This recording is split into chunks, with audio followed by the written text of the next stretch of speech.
Dr. Sara Crook's love of Nebraska history and politics goes back to her childhood. As a farm girl growing up in a country church and attending a one-room country school in the Platte River Valley in the 1950s and 60s, she developed a deep appreciation for Nebraska and its people that continues to this day. Currently, Dr. Crook is Professor Emerita of Political Science and History at Peru State College. She has also served as Chair of the Humanities Nebraska Board, President of the Nebraska State Historical Society Board, Chair of the Nebraska Sesquicentennial Commission, and is the current Chair of the Nebraska Hall of Fame Commission. She also is a member of the Humanities Nebraska Speakers Bureau. Let's welcome Sara Crook.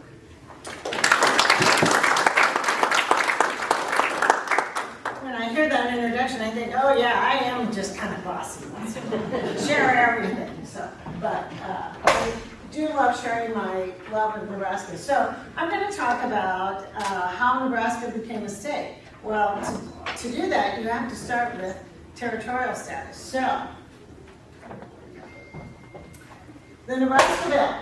They first started debating this idea of opening this area, what had long been known as the Great American Desert, where nobody would want to go. And in fact, it had been turned into a permanent, keep that word in mind, permanent Indian frontier, because the idea nobody would ever want to come out here is the Great American Desert. But starting in 1854, there was a bill introduced into the Senate called the Nebraska Bill. Senator Stephen Douglas, he was a senator from Illinois, actually the small little hamlet called Chicago. I know you're like, small little hamlet. Well, in 1844, yeah. But he was perfectly positioned to be chair of the Committee on Territories. And you'll see where this is going. So you have to take a good look at this map. I put a couple dots. So there would be the approximate location of Illinois, and there would be the approximate location of St. Louis. And so as they started debating the opening of this territory, and what it will really be that they're talking about is what will become Kansas territory and what will become the Nebraska territory. And there were several issues at play here that feed into why Senator Douglas was interested in this. Also note at this point what are free states and what are slave states, and what's open to slavery and what's banned to slavery. And I'll talk more about that in just a little bit, because that becomes really important in this debate. So, in May 30th, 1854, so after 10 years of debate, you thought Congress worked slow today? Congress worked slow back then, because lots of issues were at play, and we'll be talking about that. The bill was renamed the Nebraska, the Bill for the Creation of the Nebraska and the Kansas Territories. They decided to create two territories. And ironically, do I have anybody from Kansas? No, I'm going to offend you. It won't be the first time. The actual name of the bill is the Bill for the Creation of the Nebraska and the Kansas Territories. How it came to be known as the Kansas-Nebraska Act, because Kansas was an afterthought. I'm just telling you. But there was a reason why Kansas was an afterthought. And it's probably because of all the bleeding Kansas things that come out of the Kansas-Nebraska Act. Again, I think it should be called the Nebraska-Kansas Act. So there you go. There's the Nebraska Territory. It's huge. Again, you can see that it's all of current-day Nebraska with a corner of Colorado, most of Wyoming, most of Montana, a little bit. So the borders, if you haven't figured this out, is the bottom border is the 40th parallel, which, by the way, if you go to the southeast corner of Nebraska, south of Rouleau, right along the river, there is a surveyor's column there, cement column. And it's from that point, the Missouri River and the 40th parallel, that the rest of the western United States was surveyed. So, and again, sometimes that because the Missouri changes its course once in a while. Sometimes that exact point moves a little bit because the Missouri moves. And then basically the eastern border there is the Missouri River. Until you get right up there where the line goes straight up, that's where the Missouri changes course slightly. But it basically follows the Missouri. The top line is the 49th parallel, which had been established with Great Britain and Canada, I want to say in, I'm trying to remember what year that was, 1818, some 1819. And then the western boundary is the Continental Divide. So that's how big the territory was. So the act gets passed, and when you think about it, it's huge. It has huge ramifications for the United States. It would abolish the permanent, all of a sudden permanent doesn't mean permanent. It would abolish the permanent Indian frontier because now white settlement will be allowed in the area. It will pave the way for the transcontinental railroad. Why do I say the? Because at this point in time, nobody ever thought there'd be more than one route across. By 1854, California is the state, right? It came in 1850 because of the 49ers. And one of the big issues is, of course, the debate between free state and slave states. Well, the Secretary of Defense, actually it was called the War back then, Secretary of War. We're now much more politically correct. We call it the Secretary of Defense.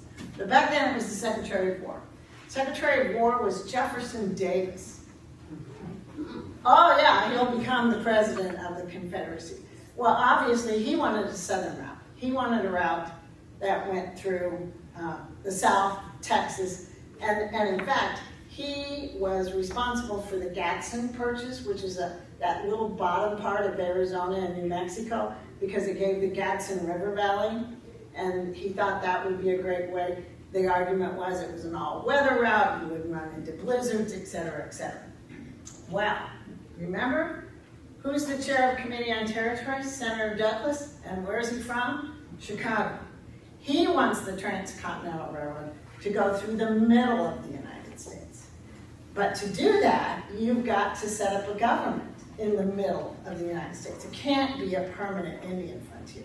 So for Douglas, this creation of Nebraska Territory was a political move to try to get the Transcontinental Railroad through the middle of the United States, thereby, of course, not only helping Chicago, which will become a major hub, but setting himself up for what he thought would be the pinnacle of his political career, which is, of course, the presidency. We all know it doesn't happen. Because the Kansas-Nebraska Act is going to catch him in kind of a quagmire here as well. So first off, impact of the Kansas-Nebraska Act. Permanent Indian frontier is now gone, and the Transcontinental Railroad, as you're probably aware, will go through. Oops, that went backwards. There we go. It also, and this is the one that's going to catch Senator Douglas, it also ended the agreement that they had when they admitted Missouri as a state in 1820. Missouri was a slave state, Maine came in as a free state, but that agreement also said that of that Louisiana Purchase area, which basically is going to be the Indian Territory, Kansas Territory, Nebraska Territory, of that anything north of the 3630 line would be forever free. Well, do the math. 1854 back to 1830, forever must only mean 34 years.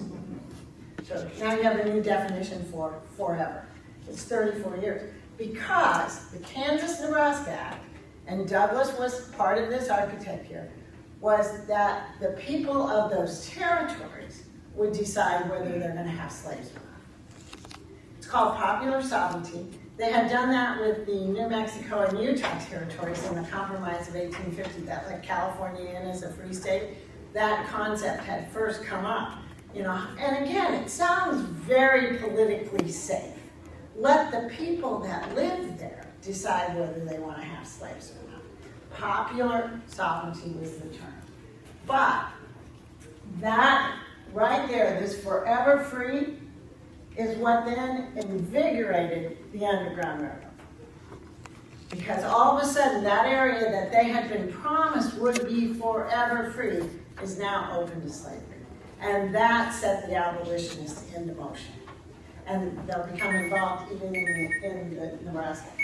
The last thing there, if you didn't know that, was the Republican Party was formed in Ripon, Wisconsin in the spring of 1854 in direct response to the Kansas-Nebraska Act. And again, their main plank was to prohibit the spread of slavery. So once again, it's this ending this compromise and this forever free concept that would start the Republican Party. And of course, that party will go on. Its first candidate in 1856 will be John C. Fremont, for whom the city of Fremont, Nebraska is named. And their second candidate, of course, is Abraham Lincoln. And you know that story. But you can see how this Kansas-Nebraska Act set in motion some very important national political events going on. Okay. I want to go back a couple slides here if I can do this. I'm going to pull this one up again. When they're debating the bill, and they originally just have the Nebraska bill, it was Douglas who realized that, you know what we need is we need two territories. And the reason we need two territories is because then you have two territorial capitals. Again, look where Chicago is. Look where St. Louis is. And again, St. Louis is way bigger than Chicago at this point in time. I mean, they're all small, relatively speaking, but way bigger. Well, if you're going to create a Kansas territory, and by the way, here's the 3631, which that also helps explain why Oklahoma has that skinny little panhandle out there. So here's the 40th parallel, and this is the 37th parallel. So if you're going to put a territorial capital in Kansas, it's probably going to be along the Kansas River in here. And of course, it is today, it's Topeka. There was some fighting early on in Kansas, you probably know this, between Lawrence, Topeka, and eventually Manhattan. Kansas did kind of a unique thing. When they finally became a state during the war, they ended up putting their liberal university, their liberal arts, I shouldn't say liberal arts, kind of the humanities, in Lawrence. They put their capital in Topeka, and then they put their agricultural and mechanical college in Manhattan. K-State, capital, KU. We don't do that in Nebraska, and we'll talk about that. Oh, but if you have a second territory further north, then you're going to have a capital further north. You're going to have two territorial capitals. I want you to look. So that little dot right there will be Omaha City. I'm coming to that in a second. Notice where Omaha City is relative to Chicago and St. Louis. Oh, yeah, pretty much directly west, isn't it? When you think about that. Okay, so President Pierce, the act is official. President, at the time, it was President Pierce, and presidents get to appoint territorial governors and territorial secretaries, and then the people get to elect legislators, territorial legislators. President Pierce appoints Francis Burke from South Carolina. Slave state, in my recollection. In fact, those of you who know your Civil War history might know South Carolina is going to be the first state to secede. So we get a Southerner as our first territorial governor. He comes up the Missouri River, gets off at Bellevue, kind of Peter Sarpy's trading place, known as the oldest town. And most people thought, aha, that's where he's going to claim this to be the territorial capital. But he's so sick, he never gets out of bed. Without claiming what he intended by getting off at Bellevue, he dies 3 days later. Not a real good start. Not a real good start. So the territorial secretary was a man named Cumming. If you've been in Omaha, there's a street named Cumming. Well, he had, what do I want to say? He had connections to the Council Bluffs Ferry Company. And the Council Bluffs Ferry Company was very much hoping to make a town across the river from Council Bluffs, because then their ferry would become very profitable. So Cumming takes a census of the two, of the territory. And again, we're talking the summer of '54, people, and there were a few people that were probably on this side of the river before the act was actually passed in '54. But, you know, people were coming in daily into Nebraska. Homestead Act's not yet passed, so they'd still have to, you know, pay for their land. But they're coming. So they're taking a census. Well, people, I mean, you know, people are coming and going every day, and they might squat here and then move there, etc. But they did a census as best they could back in those days. And they found that if you look at the Platte River, and again, Platte's south, and most people are right along the Missouri, very few have moved further west, there were twice as many people south of the Platte as there were north of the Platte. So they come out with those figures, and you say, oh, okay, well then, there's probably going to be a territorial capital south of the Platte.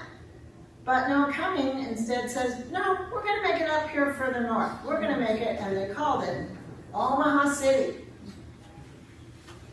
Probably hoping to make it grow into a bigger city than Brownville. So, but there were some towns down along the river, Nebraska City being one of them, that of course was very upset by this. And some of those Platte, the people from south of the Platte. In fact, the argument is in the early days of Nebraska politics, it wasn't so much Republicans versus Democrats. Again, the Republican Party is a pretty new party. As it was North Platters versus South Platters. People who live north of the Platte versus those who live south of the Platte. And that'll play out once even we come a state, you'll see that at the end. Well, so the Council Bluffs Ferry Company donated the first territorial capital. It was generous. Once again, this is going to bring them big bucks. And again, it's a good business plan. I mean, we can't fault them, right? I mean, it's a great business plan. And it's just a wooden two-story building right there along the Missouri River. And of course, the Missouri River was a channel back then, so you didn't see the flooding that you would see today. But it was right along the banks of the Missouri River. And of course, there's no bridge. So of course, anybody coming across is going to use the Council Bluffs Ferry Company. Eventually, they'll build a more substantial structure at the hill. Oh, I'm going to say, what, 10, 12 blocks west? And that is where eventually Omaha Central High School will be built. But the second territorial capital building is a much more substantial building. It's a cement building. Okay, so let's talk about the railroad. The Kansas-Nebraska Act would open the Great Plains then, because now we have a government out here, for a possible route through the middle of the country. And once again, two territorial capitals allowed for the possibility of Chicago as the hub, and then a route going through Omaha City, and then connecting to what had been the overland trails. The Oregon Trail, the Mormon Trail, that whole Platte River Valley. My students would always grimace when I would mention Lewis and Clark and how, you know, they were trying to find the all-water route to the west, and of course they followed the Missouri clear up into Montana, etc. And that when they had come to the Platte, they had seen the mouth of the Platte, and every time they came to that fork in the river, Lewis and Clark, well, any early explorers for that matter, they would always send one party up one and one party up the other for a half mile to a mile, and then they'd reconvene at the confluence and give their reports, what do you think is the main stem, etc. Well, they sent them up the Platte, and of course they quickly realized, again, a mile wide and an inch deep. And they came back and they dismissed the Platte as the way west. And I always joke, Lewis and Clark missed the boat. Because the way west wasn't by boat, it was by overland travel, and it was through the Platte River Valley. Well, that had become obvious with all the overland trails that had gone through the Platte River Valley, and Douglas now saw it as the way west for the Transcontinental Railroad. And again, obviously that would come to fruition when during the Civil War and the South's not there to vote against it, that the Pacific Railway Act was passed in 1862. In fact, 3 acts were passed in 1862 only because the South wasn't there to veto, or not veto, vote against. Because again, in the Senate, you had that balance of free and slave. So when the South has seceded, then the Homestead Act gets passed, the Pacific Railway Act gets passed, and the Morrill Land Grant Act gets passed, which sets up land for agricultural and mechanical colleges out here in the Great Plains. Okay, and of course, Lincoln actually comes out to Council Bluffs, and he declares Council Bluffs as the starting point for the Union Pacific to build west. Ironically, there's no railroad bridge, so obviously for all practical purposes, the beginning is in Omaha City. And this is all good for Douglas, and he thinks his political career going forward. But here will come the sticky issue for Senator Douglas that Nebraska is going to cause for him. The issue of slavery. And again, he thinks popular sovereignty is the way to, make him politically palatable to both Northerners and Southerners.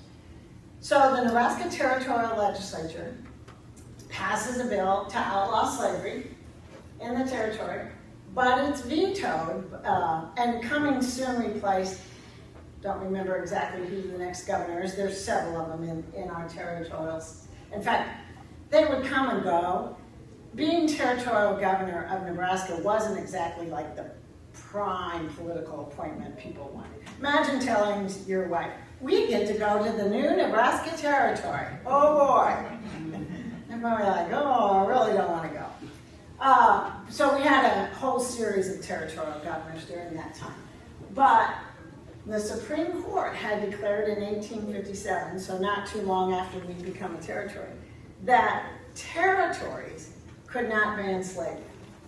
Only states could ban slavery because a state was a sovereign unit based on our system of federalism. But a territory was still a subunit of the federal government and therefore did not have the power. So even though our territorial legislature kept voting to ban slavery, the territorial governors, who were political appointments by the president, and probably, they were said, you have to veto that because it violates the Supreme Court case of Dred Scott. By 1860, they did show that there were some 15 slaves in Nebraska. 10 were in Otoe County, which would be that Nebraska City area, and 5 out in Buffalo County. And Buffalo County is Kearney. And so Fort Kearney was out there, and so probably belonged to some of the officers at Fort Kearney. Just a little aside, when I did some research, one of the things I do is I portray Barbara Mayhew. We'll talk about her a little bit, of the Mayhew Cabin. And one of the things that when I was doing that research is I read all the old Nebraska City news articles, and there was actually an auction of Uncle Hercules and Aunt Dinah in December of 1860 at 6th and Central of Nebraska City, where they actually had, it's the only slave auction documented in Nebraska history. And again, it was December of 1860 because what had just happened in November of 1860? Lincoln had been elected. So now there'll be a new territorial governor and a territorial governor who's a Republican. And of course, the Republican Party main platform is the opposition to the spread of slavery. And so the thought was that going forward, Nebraska would try to outlaw slavery. And so it was a judge who had Uncle Hercules and Aunt Dinah. In fact, In Nebraska City, the slaves were owned by the judge, the founder, his name was Knuckles, Majors of Russell, Majors and Waddell, the big freighting firm. So there were prominent men in Nebraska City who had brought slaves with them.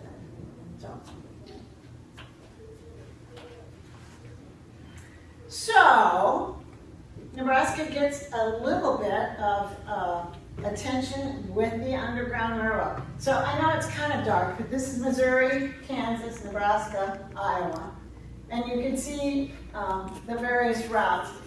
Obviously, they're coming out of Missouri. Kansas has all the Bleeding Kansas. Won't even go into Bleeding Kansas. Lots to know down there. John Brown, you can see his picture up there in the upper left-hand corner.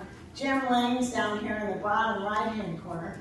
Jim Lane actually founded the city of Falls City because it was kind of a two-way route, if you think about it. Jim Lane came up with this route across Iowa, down through the corner of Nebraska and into Kansas to bring free soilers and abolitionists into Kansas. And you say, well, why don't they just take a boat across Missouri?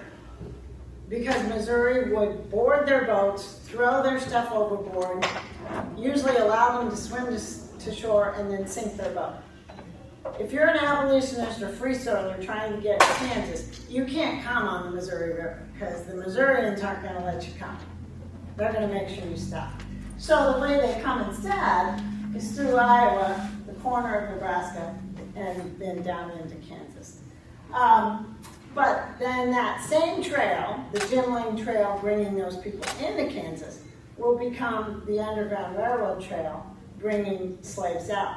Now you may say, well, why don't they just go from Missouri to Iowa? That border they were watching like a hawk.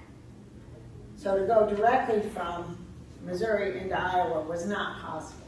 So instead they snuck them over into Kansas, where there were a lot of abolitionists, and the biggest abolitionist town in Kansas was Lawrence.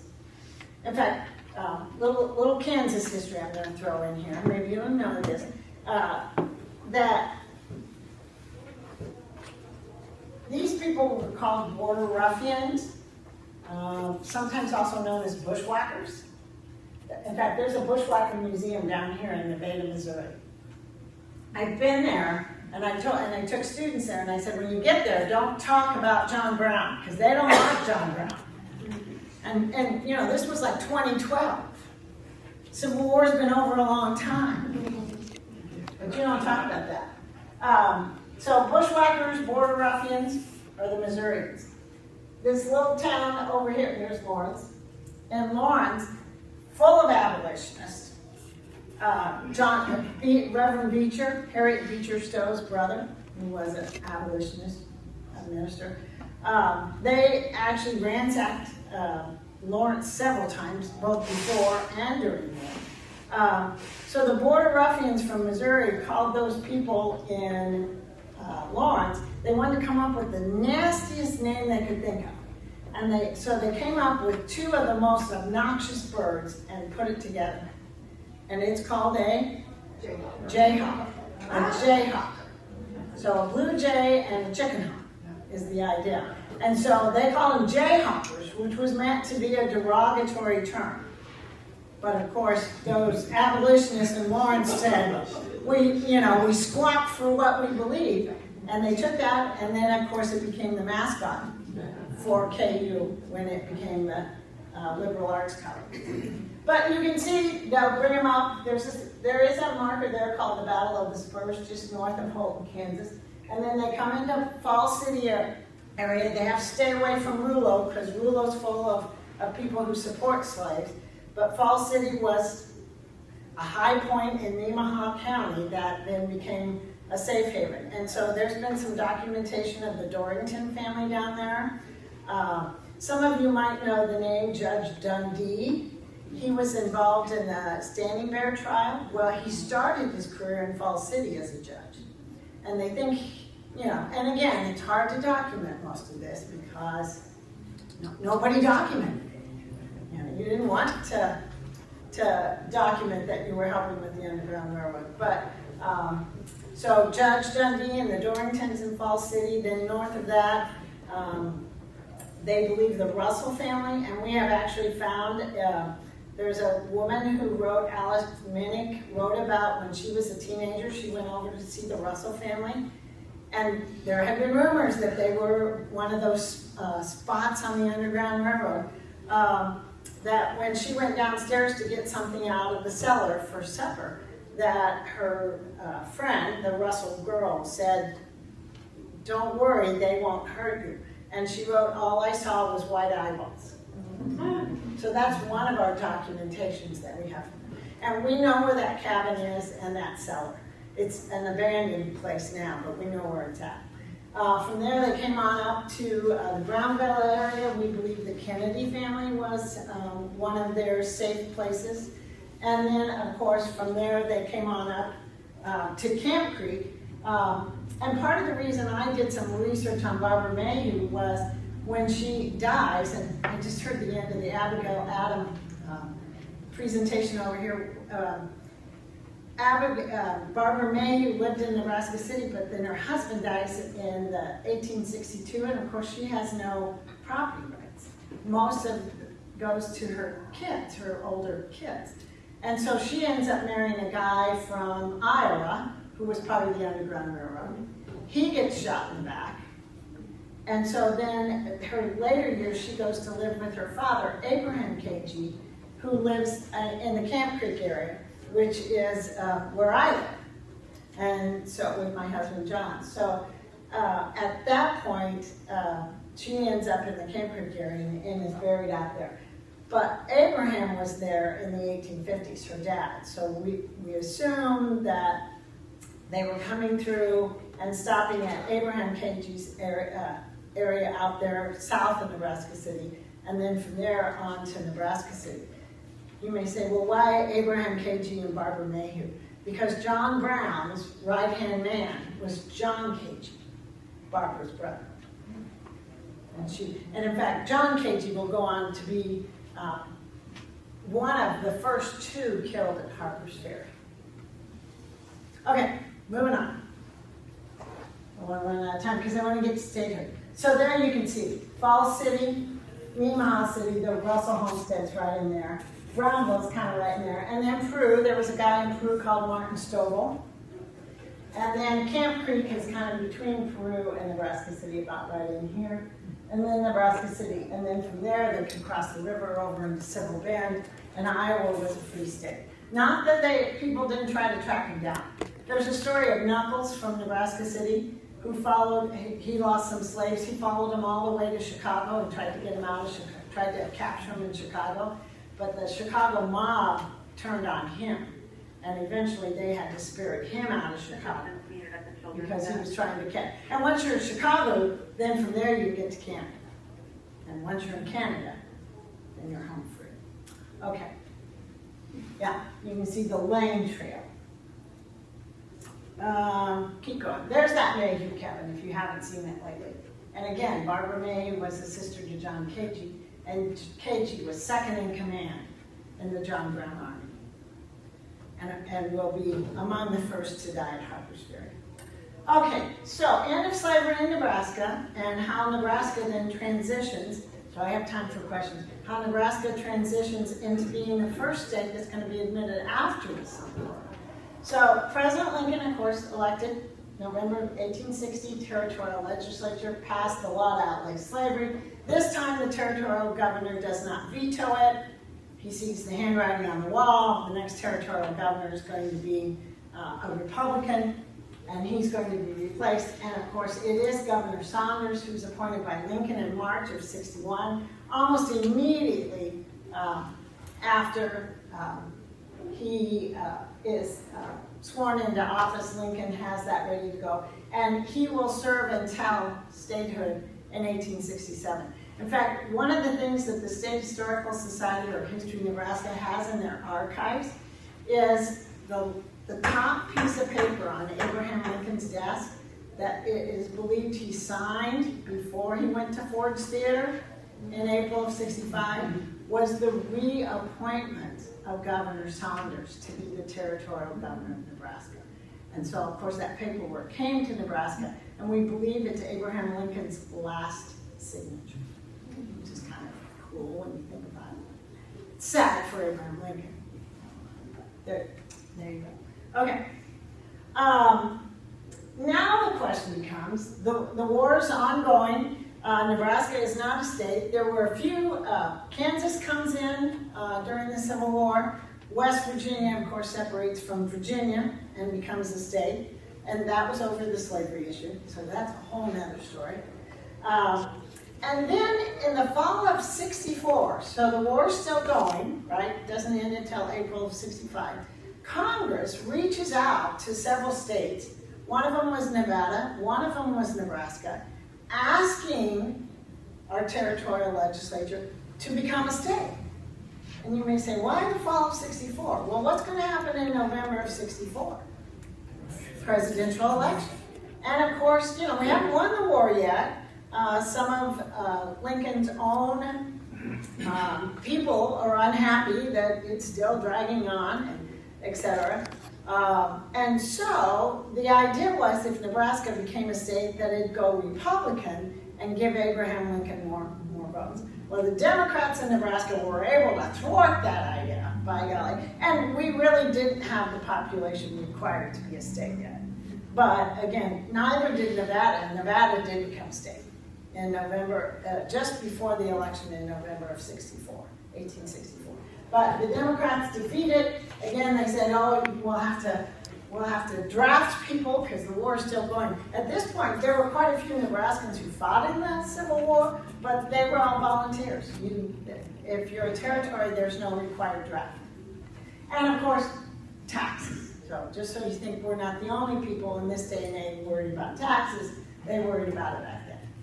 But again, once the war ends, the following spring, April of 65, the Nebraska Republican Party is pushing for statehood. They form a constitutional convention, but it disbands. Again, there's enough opposition by some that it disbands without putting forth a constitutional proposal. So instead, Territorial Governor Saunders comes up with a quick plan, and that is to take Iowa's constitution and put it before the territorial legislature, who will then put it to the people for a vote. And so that's what happens. And that's all done in the spring and the summer of 1866, and it's sent to Congress for their approval. And some of you may be saying, well, I thought statehood was 1867. Oh, there's some speed bumps along the way. So they send it to Congress for their approval, but Congress comes back with a caveat and says, you know what, we realize that you basically just copied Iowa's constitution, but the war is over and we're trying to make some changes.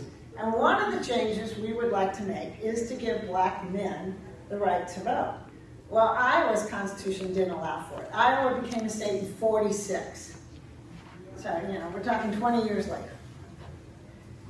And so basically, Congress at that time was working on the 15th Amendment that says no state shall deprive a person the right to vote on account of race, color, or previous condition of servitude. Not ready for gender yet, ladies, so just, it's going to be another 50 years, so just hang on.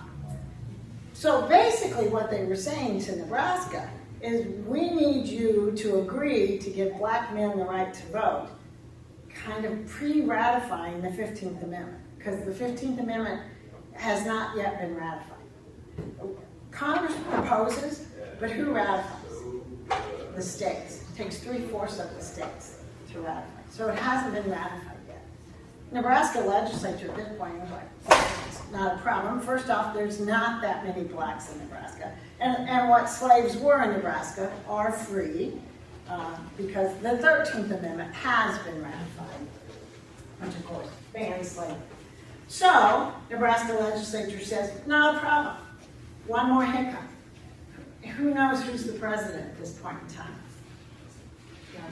Johnson. Radical Republican. Actually, he's a Democrat. Remember, he was part of that Union Party that Lincoln ran in 64, because I know this all sounds crazy, but in 64, not only did they try to add more Republican states like Nevada and Nebraska, he picked a Democrat as his running mate because he thought that would help assure his reelection. And again, he wins easily, but of course, they don't know that at the time. There's lots of presidents that have fallen to that temptation to try to add their name. President Andrew Johnson vetoes Nebraska's admission. Nebraska's admission as a state is the only state that has ever been vetoed. Kind of an interesting situation there. And it's not that Johnson's opposed to Nebraska or Nebraska becoming a state, but up until this time, and again, keep in mind the 15th Amendment has not yet been ratified, states have the sole determination of who votes in their state. Some people, that's why we have the Electoral College, because states have different voting requirements. States have different voting hours. States have different, because they're sovereign states, got to decide who got to vote. And so this would be the first time ever where the federal government is telling states who can vote. Just to make my point, like Iowa, their polls are open from 7 to 9. Nebraska, they're only open 8 to 8. Well, you could say, well, that's unfair. Well, it doesn't matter because the only national office we vote for is the Electoral College, the president, and that's filtered through the Electoral College. Some states in Nebraska, if you turn 18 by the general election, but you're only 17 at the primary election, you can vote in the primary election. But not every state does it. And the 26th Amendment only says every state must allow those 18 and older to vote. We could give 4-year-olds the right to vote if we wanted to. And if you went to a direct popular vote for president, every state's going to make it as wide open as possible. Well, the pregnant women have 2 votes. What the heck?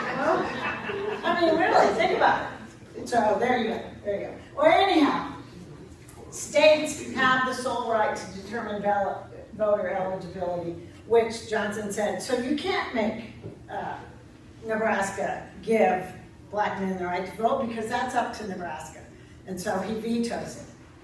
And of course, that's part of the whole emphasis for the 15th Amendment, which is the first time ever that the national government tells state governments who can vote. Now, we've had several since women's rights, 26-year-olds, other things like that. Okay, Congress easily overrides President's veto. Again, they don't like Johnson anyway. He reluctantly signs Nebraska into statehood March 1st, 1867. We just had our Sesquicentennial back in 2017. We were 150 years old. And pre-ratifying the 15th Amendment then becomes the standard for readmitting those southern states. That they too have to agree to allow black men the right to vote. And of course, that's way more substantial in those southern states where there's a lot of black men down there in those southern states. Okay, better wrap it up here. So the last thing I really want to talk about is now where are we going to put the state capital? They formed, when we passed that Constitution in 1866, we also elected a governor, Butler from Pawnee City, Thomas Kennard, Secretary of State, and David Kalitzky. They form a commission to locate the new state capital.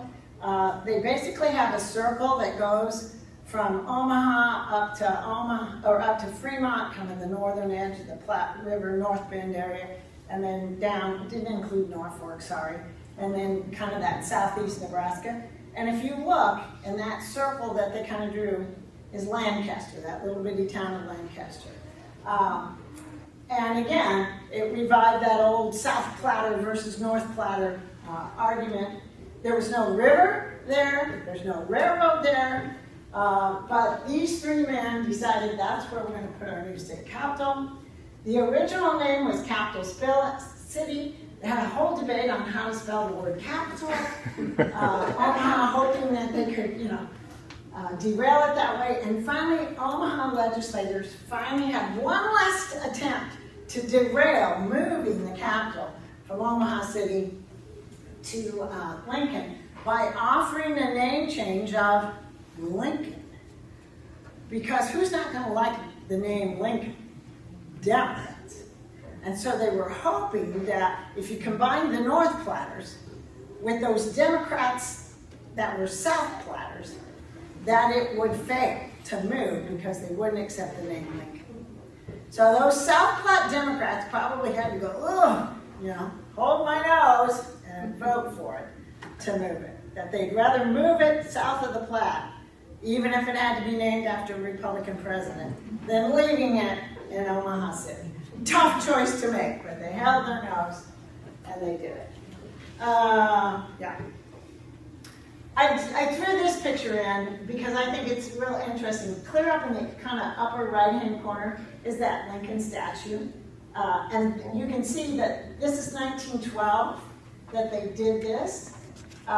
Because again, it was the first town named after Abraham Lincoln, and so they put it there. When they built the third Capitol that we have now, they actually took it down because they brought in a railroad right there.